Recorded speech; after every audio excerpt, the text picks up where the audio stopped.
This is Hot Mic with Dom Izzo, presented by Northwestern Mutual.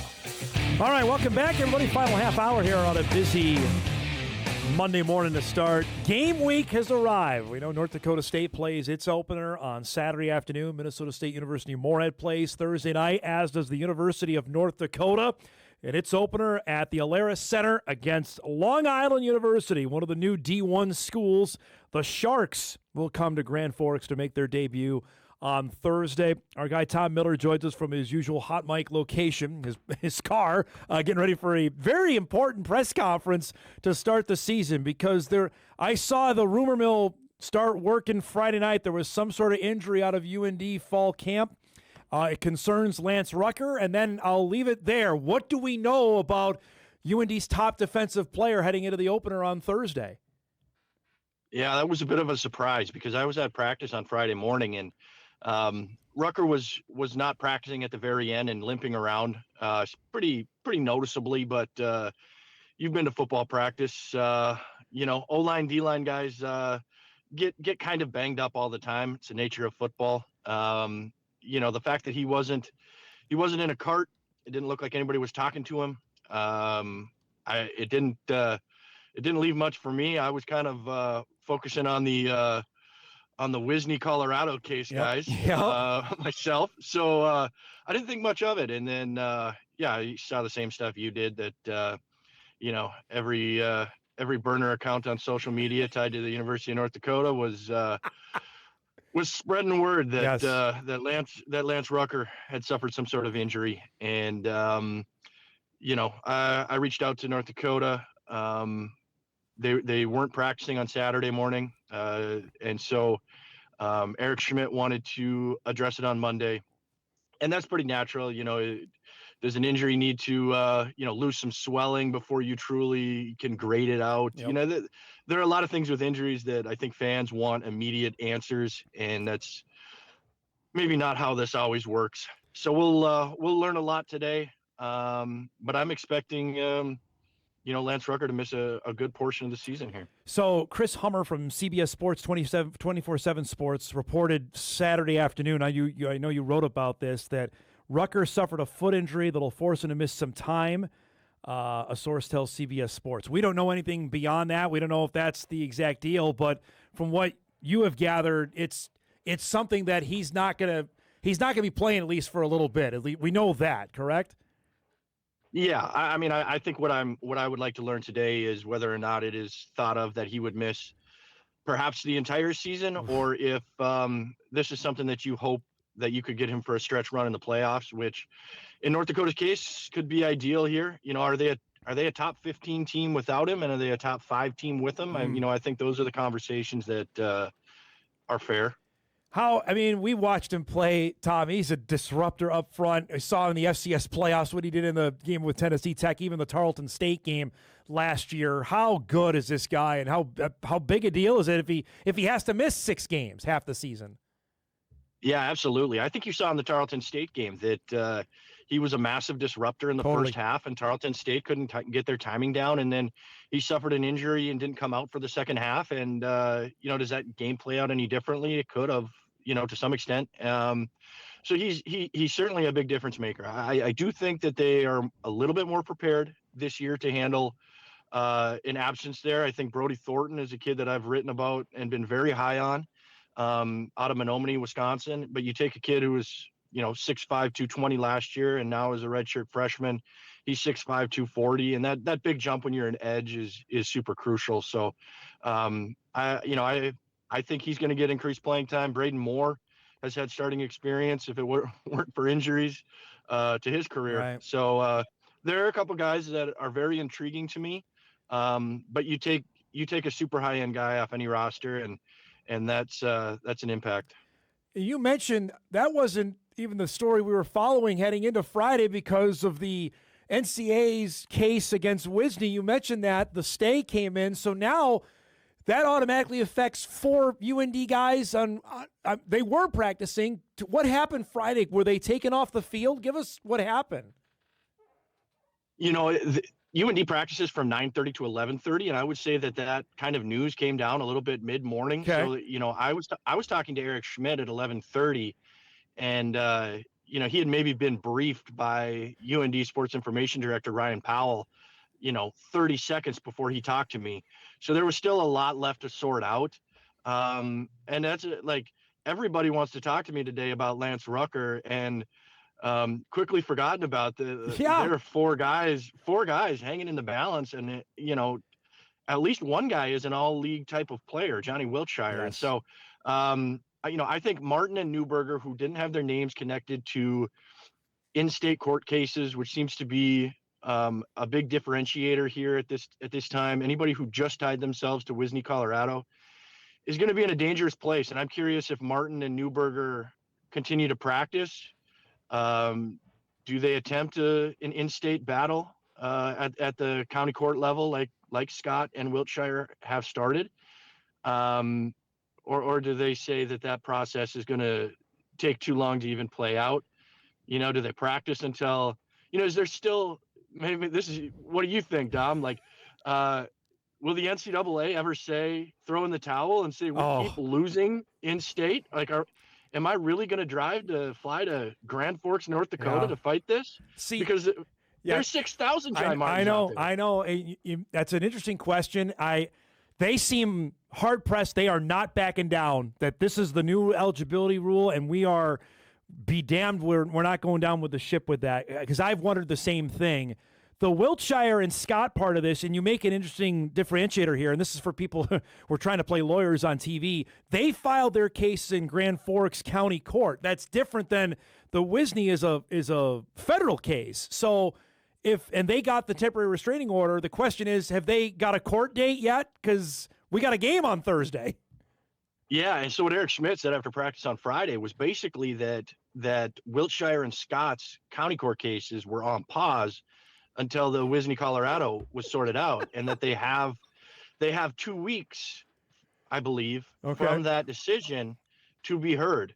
And so 2 weeks from Friday, you start on Thursday. We're still sorting this out. I'm going to learn a lot today at the press conference. It's going to be for a news guy, it's going to be pretty fun. Well, and nothing has to do with the opponent.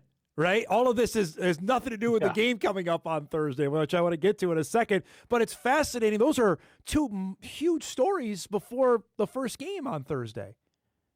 Yeah, you have to hope that that betting line is pretty accurate at 27.5. That otherwise, if they're playing Montana this week, are you talking about some heavy distractions? Totally. Right? Like, we're not even talking about how this is distracting, how you're taking reps away from guys who you might have to count on, who now had, 200 fewer reps maybe than they would have had otherwise if you were planning, in a certain direction. Well, that's not ideal. That's where I wanted to go with how you've been up there for every practice. How is the mood with the guys that aren't effective? Take the Rucker thing out, just the black cloud, or however you want to describe it, of not knowing if these guys are eligible or not to play. Has it affected anything or not so much?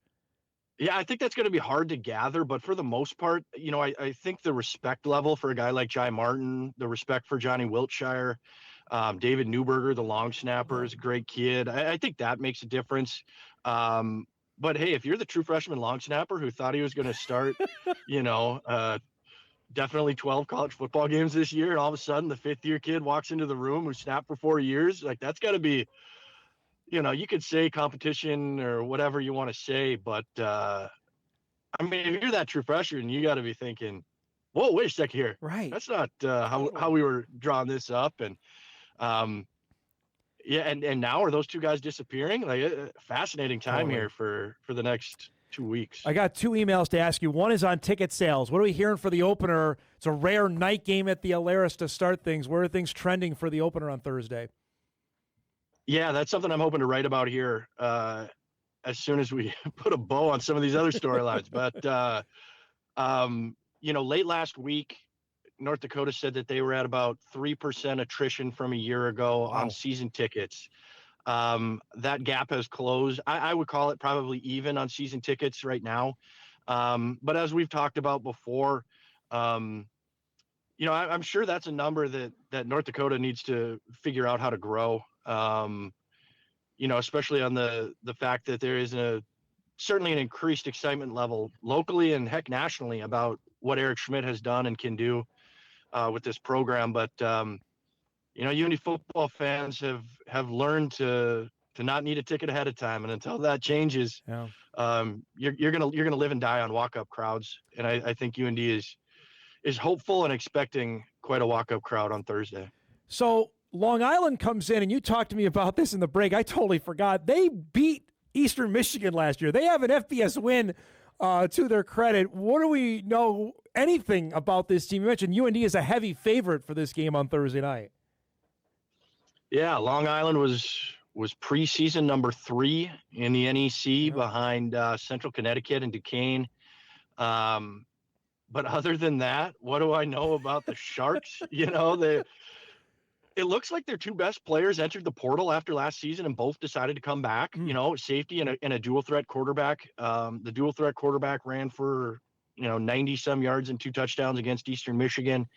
And he's back, so he's kind of who I anticipate to be the starting quarterback. But tracking down information is hard. Like I'm curious to hear what North Dakota's perspective is about even depth chart swaps. Yeah. Sometimes you play these early season games against teams that don't exactly have their business in order. Yeah. That's kind of some of the headaches you deal with, I guess. I would say, just to put a fine point on things, I know you got to go. This goes to the Rucker point, and we talked about this either the last time or 2 times ago you were on. When you look at the Fighting Hawks schedule, even if Rucker misses half of it, this is still manageable in a way where they should be 6-1 heading towards Halloween. I under any circumstances, I don't see that. Even with Rucker, if he's not available, those are all winnable games, in my opinion. Yeah, I mean, with or without Rucker, I mean, you could even say with or without Wiltshire. You're going to be double-digit favorites against Long Island, yes, Portland State, St. Thomas, Indiana State, Northern Iowa. And Murray. So honestly, it could be really encouraging news if you're a North Dakota fan. If Eric Schmidt steps to the mic and says, hey, we're looking at 8 weeks. Is he, we're talking about a freak athlete here as well. Our timeline's a little different when you're a freak athlete.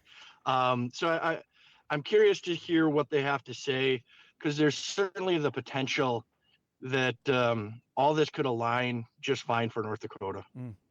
I know you're a busy man. Appreciate this. Enjoy it, and we'll talk soon, okay? Sounds good. Take care, Dom. There he is. Tom Miller joins us on this Monday morning. We'll check in with him throughout the UND football season. And then a reminder, Eric Schmidt will join us on Wednesday mornings throughout the football season. Looking forward to visiting with UND's head coach. And I mean, just those 2 are massive stories. Rucker, obviously the great defensive end linebacker who was just a terror at that spot a year ago. And then I didn't even talk about it here, folks, today, because honestly, it's drained all the energy out of me on the on the eligibility stuff. If you saw the Daquan Wright story yesterday, who got released from the Cleveland Browns because he's going back to LSU. He played at Ole Miss last year for Lane Kiffin, signed a deal with the Browns, and now has been released because he's going to go back to college. I don't have the bandwidth for it anymore.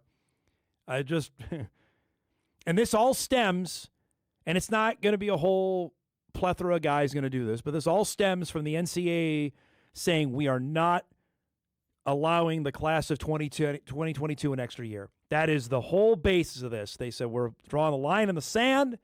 However, be damned if it comes of it. And you've seen now where the amount of state courts that are siding with players here, to Tom's point, it's the NCAA finally, throw up the white flag and say, fine, 2022 guys that didn't get a 5th year, you can play.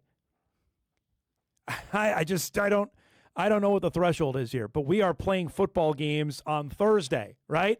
And we got guys being asked to come off of NFL rosters to come back to college. It is asinine, but it is reality of where we're at right now. I don't blame fans for just play the games. The question is, who's playing the games?